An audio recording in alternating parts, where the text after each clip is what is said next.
All right, welcome to week 3. I hope you enjoyed completing that quiz last week. Please be sure to check your grades in My Grades.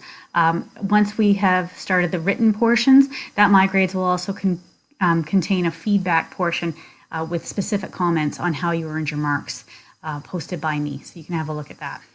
For this week, as you've seen before when we did the course documents overview, you know that there is a PowerPoint here that I've created highlighting the most important aspects of the chapter for you to complete the assignment. As well, if you're not able to read the 2 chapters, I do strongly recommend that you look at the publisher versions of the PowerPoints as well. But please do try to find the time to purchase the textbook, borrow it from the library, and read through those 2 chapters in preparation for this assignment. So here we go. Oh, that goes already up. There we go. So as I've said, every one of my assignments has an objective, and this one is to create a memo, which is routine internal correspondence for a company. You've seen them before, chances are. It's that usually a single-page document. Rarely does it go over to 2 pages, but it begins with the to, from, date, and subject lines. Now, this week, you're lucky. You can answer most of those, what goes on most of those immediately. To is to me, Jill Hines. Please spell my name right. From is from you, my student. And the date, whatever date you're handing it in, prior to Friday at noon. And the subject line, please be a little creative. Give me a little quick newspaper headline type overview of something that relates to the content of your memo. What should this memo contain? Well, first of all, I would like you to look back to course information and the syllabus. If you recall, we talked about this in week 1, that there were 7 learning objectives for this course. Please choose which of those 7 is the most challenging for you and why. What is it about that goal that you find most difficult to achieve or that you've had the least experience with? Just give me a little background on what you find needs to be a new accomplishment or a better accomplishment for you in this course. Next, I would like you to take a few lines and communicate with me one communication skill that you already possess. Style this as you would a skill statement that would appear on your resume. You can do it in point form. If necessary, you can start with the word I. You will not be doing that normally on a resume. For this purpose, you could. But a communication skill, be it written, verbal, digital, whatever it might be, a communication skill that you already possess that will be of value to your employer, and also give the proof that you have it, or what you've done in the past that would give proof that you have that skill. Next, I would like you to discuss with me your final career goals. What are your aspirations once you leave Georgian? Is Georgian a stepping stone to more education?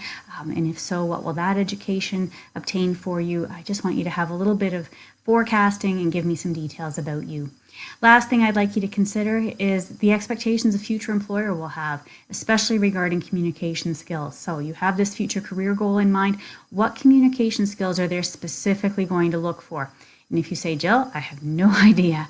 I know what future job I'm ideally hoping for, but I really have never read a job description. Well, guess what? This week you're going to. So please visit B110 if you're on the Barrie campus. They are helpful with accessing employer expectations, or you can do this same thing online, going to Indeed.com, Monster.ca, government jobs websites such as JobsOntario.ca, I think it's jobs.gc.ca for the federal government jobs. Just Google and you'll be able to find the appropriate websites to link you to those. And look and see in those job descriptions. 98% of job descriptions have some aspect in them that requires communication skills.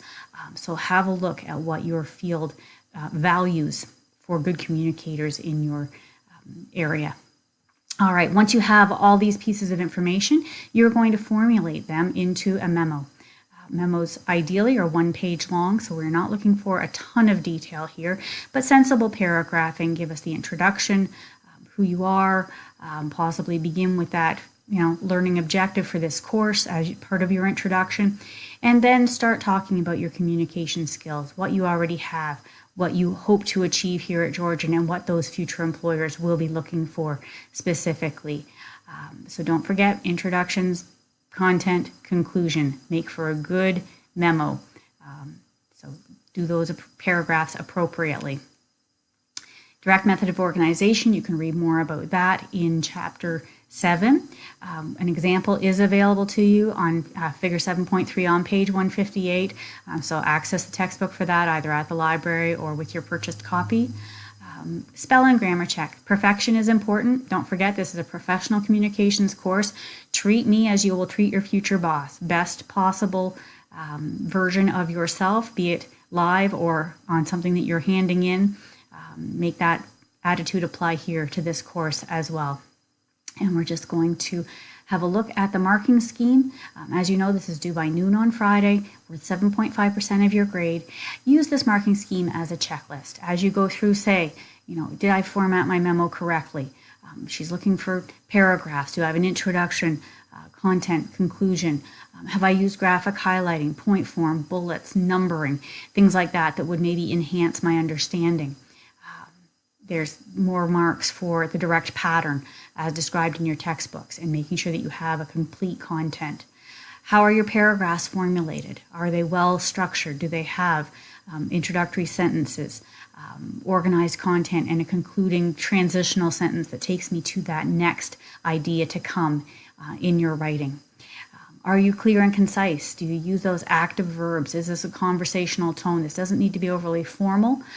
You can use the I, me, we, those pronouns, but make sure that your writing is clear, that I'm not left wondering what it is that you're saying and what you're trying to get across. And then, of course, because it's a communications course, this is relevant to have writing convention marks associated, so accuracy is important. So make sure you do that spell and grammar check. Get the picky roommate or your mom to proofread it for you, whatever needs to happen to maximize your grade. Okay, when it comes time to submit, we will be going into the discussion board tab. And hopefully you were here last week doing the getting to know you section, but now you will be going in here. And it says upload your memo by clicking the words introduction memo, choose create thread, and then browse to attach your document. Now, this folder will appear empty to you until you've loaded your own thread. So you click on Create Thread, give it a title. It can be your name, the name of your memo, whatever you want to do. And then please do not cut and paste into here. It is very awkward. It screws up the formatting, and it's awkward for me to mark it. Please browse to your computer, grab a file, hit Submit, and it will attach, and I will be able to access it through the gradebook. If you are using a Mac, please convert your document, I believe it's a Pages document, into a PDF. I am unable to access Pages documents, and I will just end up asking you to reload your work, so please just do it as a PDF to begin with. If you have Word for Windows, Word documents are also acceptable, and PC people, obviously you have Word, you can just directly upload those Word documents. But my Mac friends, please turn it into a PDF for me. All right, once you have loaded your thread, you can go back into the discussion board and you will see the work of your peers. Okay, so that is it, I believe, for week 3. If you have any questions, please email me. Thank you.